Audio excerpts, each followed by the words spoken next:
Hello students, welcome to my channel. Today we'll study about the basic concept of national income, second session. In the previous session, we have studied the circular model 2.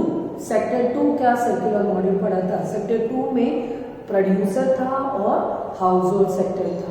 अब हम पढ़ रहे हैं model 3. Model 3 में 3 sectors involved हो जाते हैं. Producer, government and household sector. So we'll talk about first कौन सी नई चीज है. गवर्नमेंट नया है तो हम गवर्नमेंट की बात करते हैं. गवर्नमेंट अगर प्रोड्यूसर से रिलेशन क्या मेंटेन करता होगा? गवर्नमेंट प्रोड्यूसर से टैक्स लेता होगा और उसके बदले में प्रोड्यूसर अगर कोई अच्छा काम कर लेता है तो शायद उन्हें सब्सिडी भी प्रोवाइड करता है. तो गवर्नमेंट और प्रोड्यूसर में रिलेशन क्या होता है?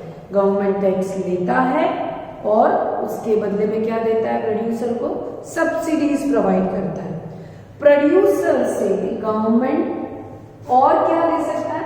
कंजम्पशन एक्सपेंडिचर, वो भी गुड्स एंड सर्विसेज खरीदता होगा प्रोड्यूसर से तो वो भी ले सकता है गवर्नमेंट. Is it clear? तो दो चीज लेता है, या तो टैक्स या गवर्नमेंट एक्सपेंडिचर जो होता है गुड्स एंड सर्विसेज का एक्सपेंडिचर वो होता है और उसके बदले में प्रोड्यूसर को क्या देता है? सब्सिडीज देता है. अब आ जाता है कि गवर्नमेंट का रिलेशन हाउस होल्ड सेक्टर्स के साथ क्या होता है. तो हाउस होल्ड सेक्टर्स से भी इनकम टैक्स लेते हैं तो टैक्स लेता है. दूसरा, हाउस होल्ड सेक्टर्स को देता क्या है? देता transfer payment. What is transfer payment? आपने कोई अच्छा काम किया तो आपको गवर्नमेंट की तरफ से स्कॉलरशिप मिली है, कोई प्राइज मिला है, रिवॉर्ड मिला है, गिफ्ट मिला है, वो सब किसका एग्जाम्पल है? ट्रांसफर पेमेंट का. अब आ जाता है एक नई चीज और जोड़ी है इसमें. क्या है? Money market. What is money market? Money market आप सबको पता है वो फिजिकल गुड्स नहीं बेचते हैं या नहीं खरीदते हैं, वो डील करते हैं विथ मनी. नाम ही आ रहा है मनी मार्केट, तो डील किससे करते हैं? मनी से करते हैं. सो जैसे कि हम बात कर सकते हैं इंश्योरेंस कंपनी हो सकती है या बैंक हो सकता है. तो बैंक में हम क्या कराते हैं? हमारा बचा हुआ पैसा यानी हमारी सेविंग्स हम बैंक में डालते हैं. तो हाउस होल्ड अपनी सेविंग्स बैंक में या मनी मार्केट में इन्वेस्ट करता है. सेम उसी तरह से प्रोड्यूसर भी, एक बिजनेसमैन भी अपनी सेविंग्स कहाँ डालता होगा? मनी मार्केट में डालता होगा. और जिन जिनको पैसे की जरूरत है, सारे जिनके पास बचा है वो तो सेव कर रहा है बैंक में. जिनको लोन की जरूरत है तो वो क्या करता है? मनी मार्केट से बोरो कर सकता है. तो चाहे हाउस होल्ड बोरो करो चाहे प्रोड्यूसर बोरो करो, दोनों सेक्टर बोरो कर सकते हैं. बाकी रिलेशन ऑफ प्रोड्यूसर और हाउस होल्ड का आपने 2 सेक्टर में पढ़ लिया. प्रोड्यूसर का क्या रिलेशन है हाउस होल्ड के साथ? प्रोड्यूसर गुड्स एंड सर्विसेज बेचता है किसको? हाउस होल्ड सेक्टर को. ठीक है. उसके बदले में हाउस होल्ड सेक्टर्स उन्हें क्या करते हैं? पेमेंट करते हैं. हाउस होल्ड सेक्टर्स अपना काम भी करता है जिसको हम बोलते हैं फैक्टर पेमेंट मिलता है. जैसे कैसे मिलता है फैक्टर पेमेंट? चाहे कोई सर्विस कर रहा हो, चाहे प्रॉफिट है, चाहे लोन दे रहा हो, तो हाउस होल्ड सेक्टर को प्रोड्यूसर क्या देता है? फैक्टर पेमेंट देता है. तो ये वाला पार्ट हमने सेक्टर 2 में पढ़ा था. आप और डिटेल में इसे देखना चाहते हो तो आप मेरा प्रीवियस वाला लेक्चर देख सकते हैं. So this was what? Circular flow model 3. Now we come to the circular flow model 4. 4 person involve. अब 4 पर्सन में कौन कौन होंगे? प्रोड्यूसर तो है ही, हाउस होल्ड सेक्टर भी है ही, गवर्नमेंट प्लस जिसको हम कहते हैं फॉरेन ट्रेड या एक्सटर्नल असिस्टेंट. 4 सेक्टर्स इन्वॉल्व हो जाते हैं. तो हम बात करते हैं किसकी? External assistant.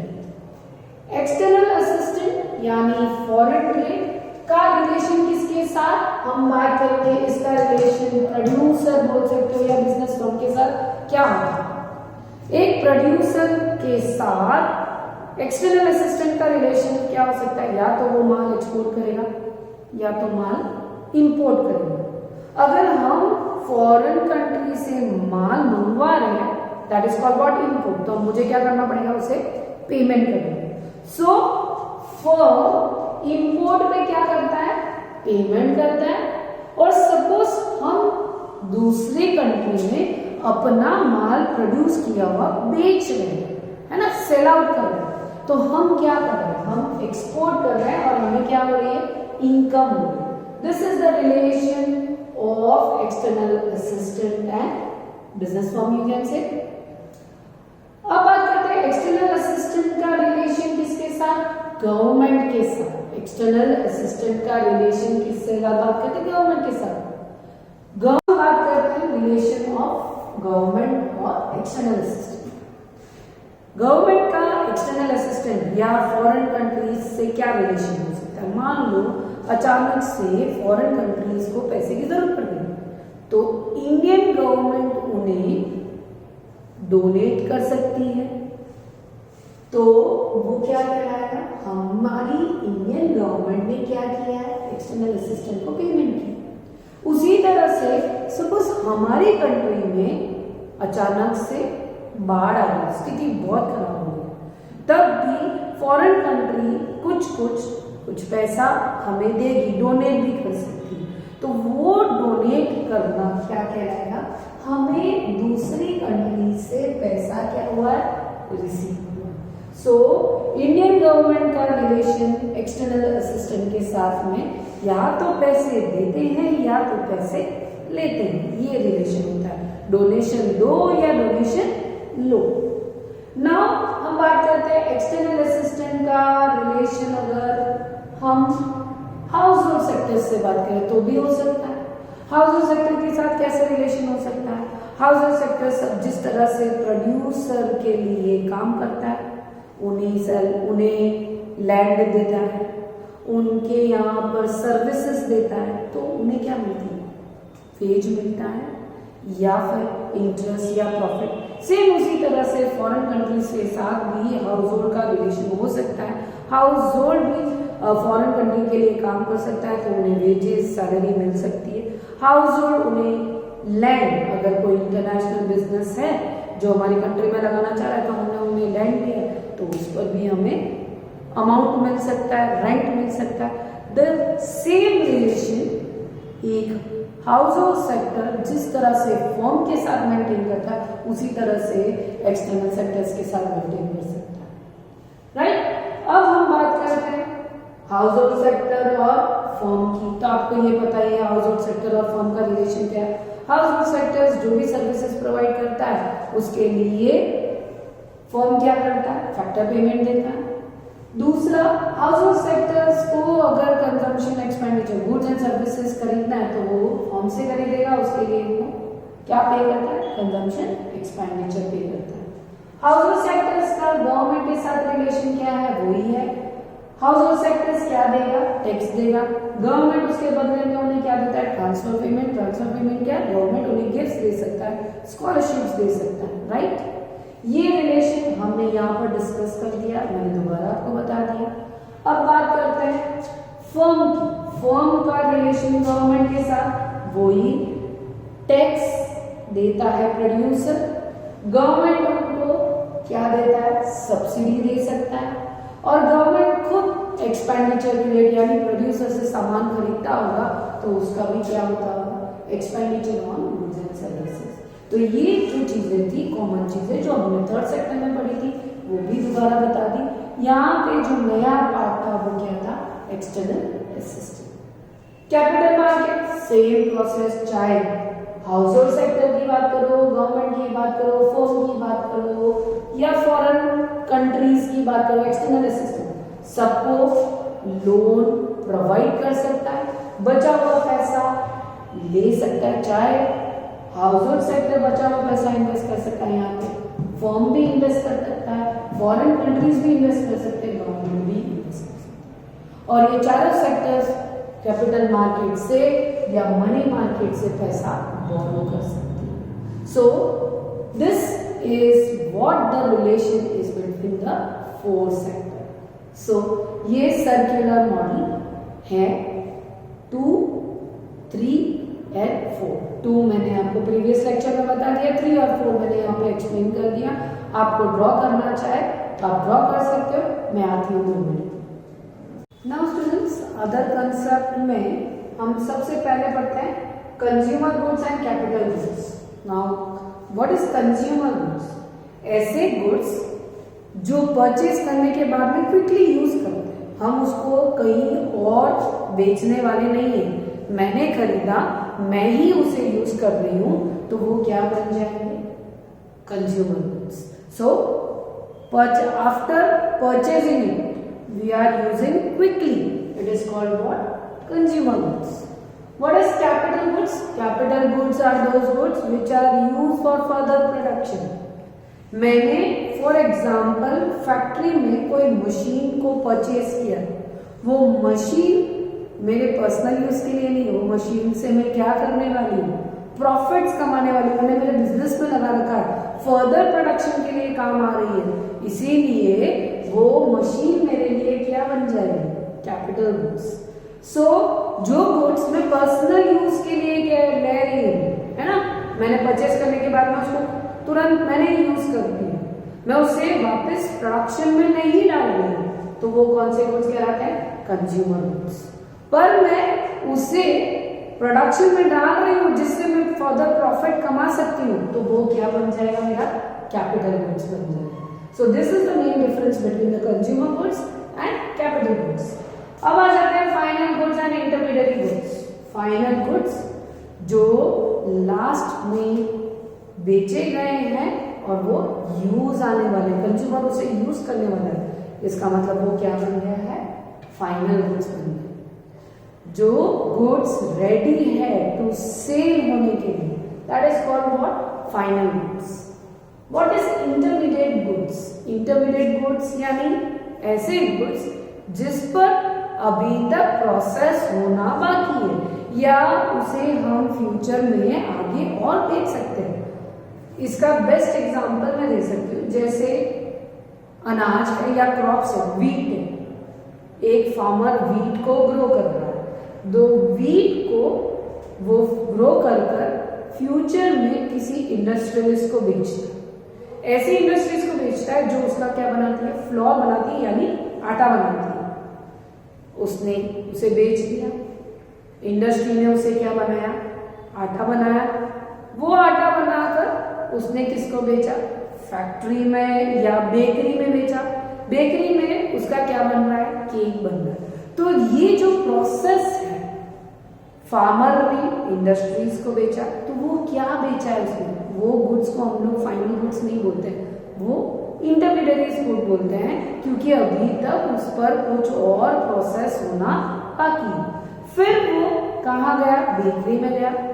बेकरी में जब उसका केक बन गया और केक को किसने खरीदा? Final consumer.